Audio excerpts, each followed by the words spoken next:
All right. So I want to welcome Kathy Archer and Barbara Moody to our conversation today, and we're really going to try to focus a little bit on the Rocky Neck Art Colony and pretty much their own practices, if that works out in this time frame.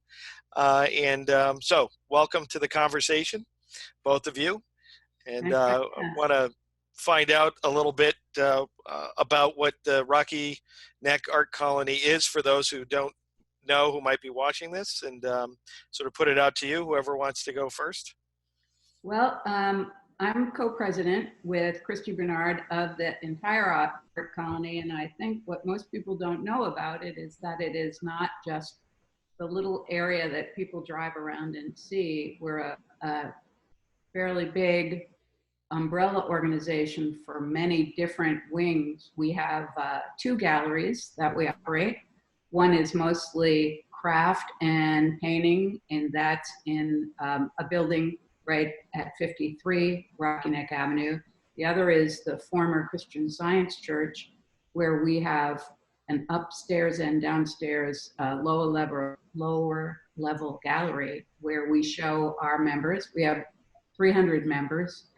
We have workshops, we have drawing, we have Tai Chi, we have yoga, we have a residency program that Barbara can speak about because she is in charge of that.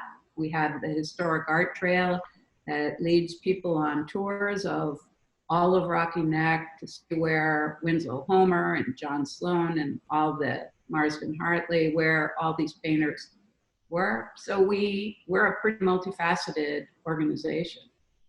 Great. Barbara, why don't you talk to us a little bit about the residency? Okay, so we have a residency committee of 11 members, artist members, and every February we jury applications from all over the country. We've had residents from Australia and England and Texas. But so this year we juried in 6 artists who would each stay for a month from June through October. And we have a residency studio where they do their work for a whole month. They have an opening talk and then a closing talk for the public. So we got together in March, our group, and decided that we needed to cancel the May, June, and July residencies. And at this point, our August, September, and October residencies are on hold. So we've talked to those artists, and they understand the circumstances, and they're willing to just wait a while and see what happens. However, I think it's unlikely that at least the August one will happen, because this is our distinguished artist teacher. It's a wonderful African-American artist who teaches at University of Connecticut. And so we'll be really sorry to see that be canceled, but usually this artist gives a very important talk at the Cape Ann Museum that attracts over 100 people. And then this person gives workshop to our Rocky Neck members. Last year we attracted Joan Snyder, who was a great hit with the whole group, quite a big name for us to attract. And so this year we have Deborah Dancy hopefully coming, but maybe not. All right, and Kathy, what about the other programming on Rocky Neck? What's the, I guess, the plans for that, or the effects, obviously, of the pandemic and the COVID quarantine situation so far for the group?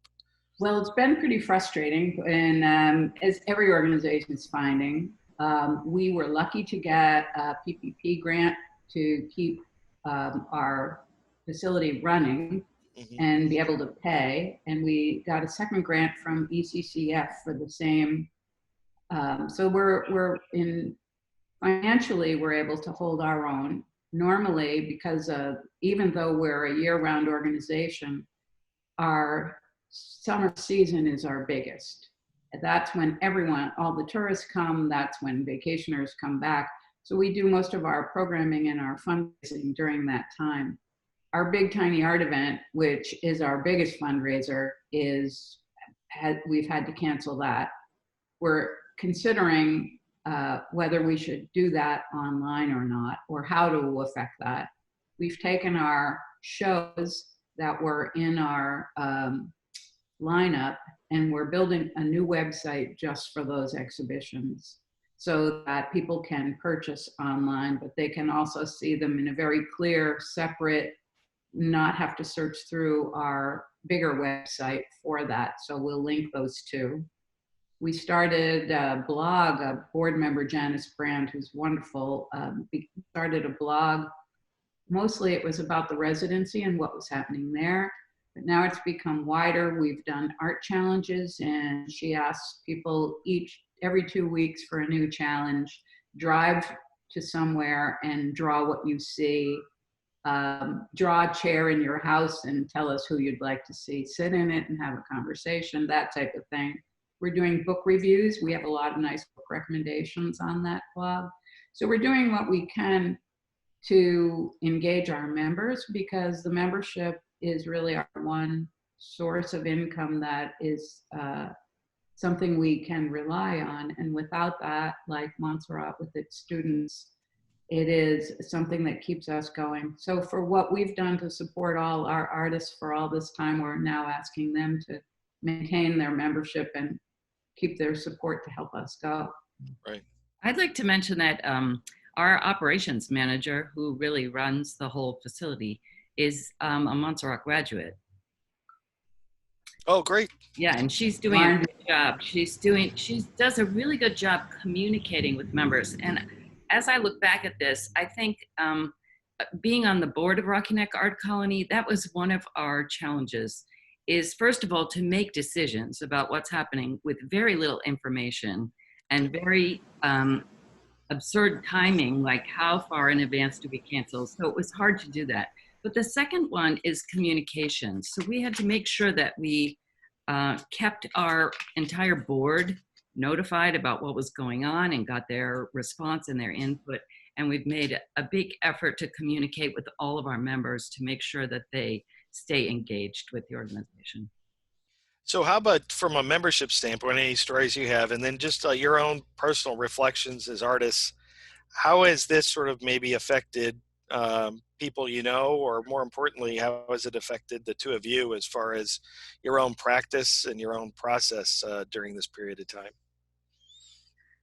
Well, I feel like I've watched some people on Facebook be so productive, Right. and I'm really quite amazed. I mean, people are in their studios. It's an opportunity to be in your studio much more than in an ordinary life. But I have had days where I'm really sad, and it's really hit me more than I thought it would. I feel like I'm a really resilient, resourceful, happy person, but this is a really serious issue for the economy, for the future, for everything. So I've had moments where, you know, I've been really unhappy. So I've been walking miles and miles. I've explored every Greenbelt property, I think, for I was teaching online art classes to 5 middle schoolers for the first 3 weeks. So I was coming up with a new project every day and delivering materials. So I was keeping busy doing that. I've been doing some drawing in my sketchbook quite a bit, but I have not really been painting because I'm not yet there. Okay. How about you, Kathy? Yeah, I think it's really interesting because we have the double. We have our own practice, which is something that you have to spend an awful lot of time thinking about what you're going to put out. But then we have the responsibility to our organization and all our members, and so it's interesting to hear from them. We've gotten a lot of membership renewals without asking. People just knowing they want to support the organization. Personally, I was talking to Barbara about this. I have a studio that I can walk to, and I'm the only one in it, so I feel really safe there and not too worried, but I haven't been able to jumpstart much of anything until this last week. I make these ice forms that are layered, and I had, so they're all a reference to geologic time as far as a metaphor for my own time. So I just started a new one yesterday about childhood in spring, and I thought this might just make me happier, because last time I was home in New Jersey, I collected a lot of the parts that will go into that form. So finally, getting a little inspiration to put something together for a new series of photographs. Well, that's great. I think it seems to mimic a lot of what I've been hearing. Really? And you know, the different ups and downs. You know, you have your good days and your bad days, and you have those moments of motivation and not being motivated. Right.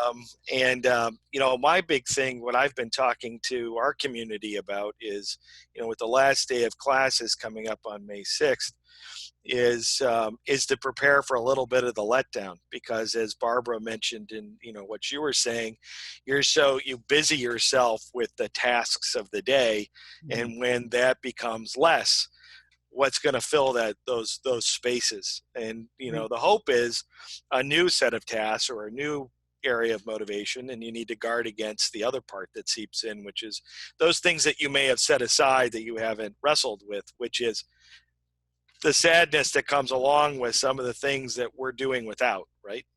And so we've been talking about that on campus quite a bit, and I know that I'm trying to guard myself against it personally, but it's inevitable that it'll descend upon you in some way. You just have to make sure you do it in a controlled fashion, so it doesn't take you out. There's another kind of thing at work. Kathy and I were co-presidents of Kingston Gallery in Boston for a while. Yep. And so we would have a solo show there every 2 years, let's say.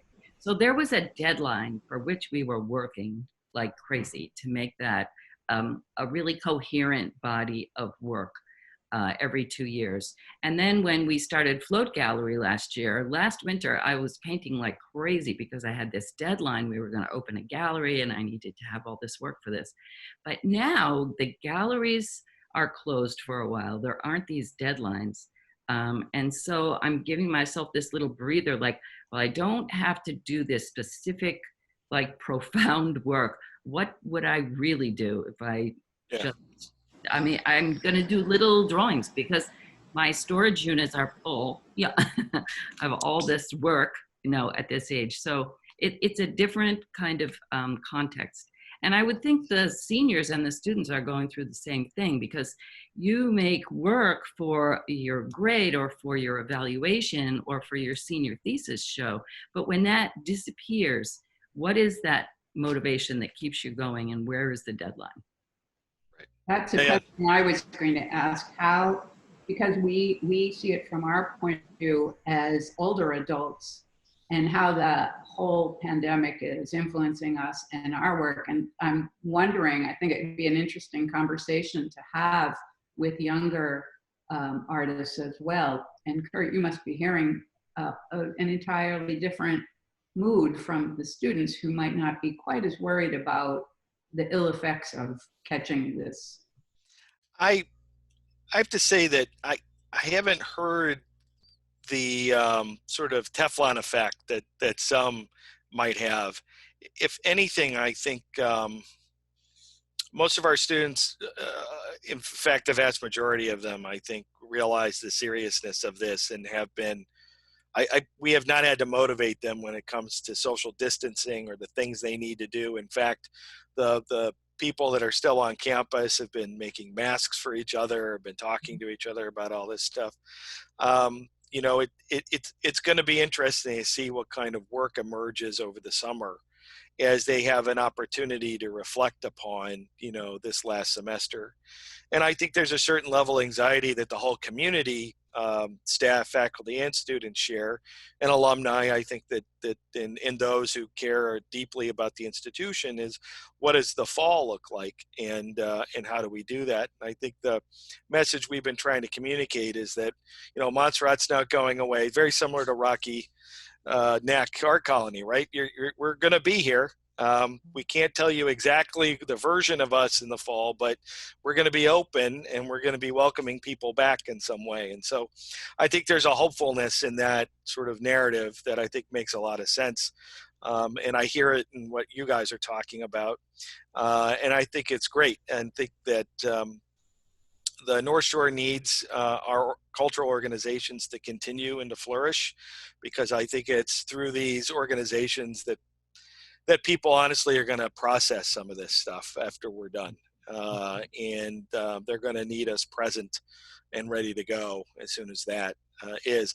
All these other industries are absolutely, I think, necessary, but nothing against accountants, but nobody's going to be going to a CPA firm to try to seek understanding about these things that we've been trying to do, other than where did my money go these last few months.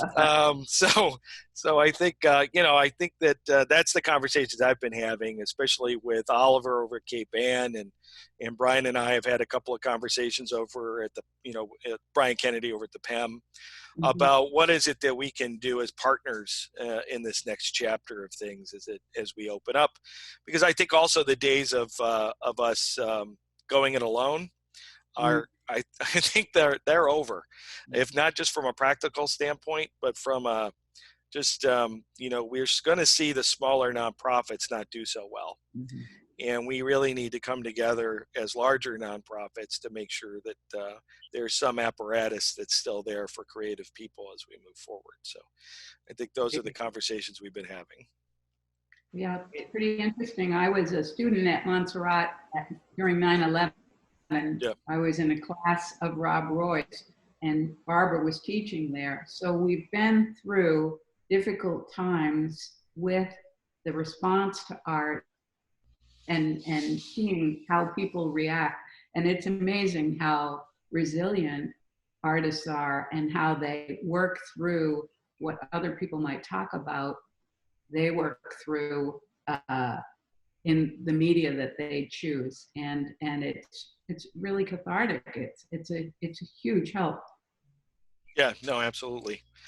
Well, I want to say thank you guys for doing this, and I really do appreciate you being part of the sort of inaugural moment of these kinds of conversations. I hope that we can get together maybe either in the summer or right at the beginning of the school year before the fall hits to kind of check in and see how Rocky Neck is doing, and also how you guys have responded and sort of processed some of this stuff. I think it'd be good for other people to hear about that as well. So again, thank you very much for participating this morning in this conversation. Great. Thank you. Bye now. All right. Bye-bye. Bye, everybody.